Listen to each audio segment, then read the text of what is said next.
The Man Under the Bed. Horror story. Jenna had always been a light sleeper, and her new apartment, though charming, was eerily quiet. The first few nights, she chalked it up to the stillness of the city at night. But then, the sounds began. It started with a faint scratching sound. Light. Like something small moving across the floor, just under her bed.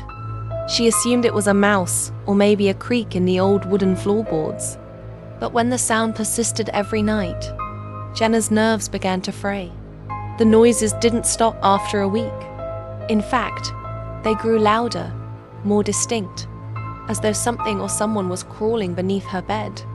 She tried to ignore it.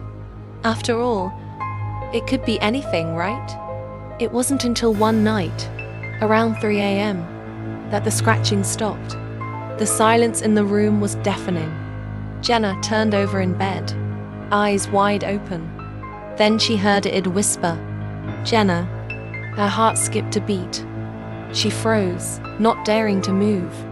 The whisper came again, low and guttural, like a raspy breath from beneath the bed. "Jenna, help me." Suddenly, a cold rush of air passed through the room. Even though the window was shut, the bed felt heavier, the room darker, as though something was pressing into the floor, just below her. Terrified, Jenna slowly pulled the covers off and swung her legs to the side of the bed. She hesitated for a moment, then looked down. Nothing. But as she leaned closer, she saw the faintest outline of a man's face in the darkness pale, twisted and staring up at her.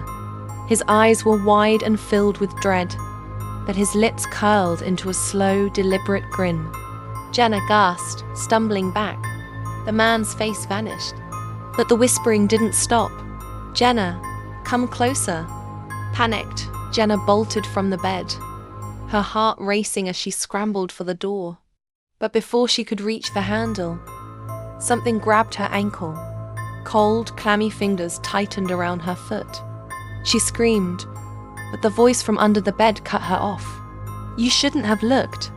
With all her strength, Jenna kicked and pulled away, finally stumbling out of the room.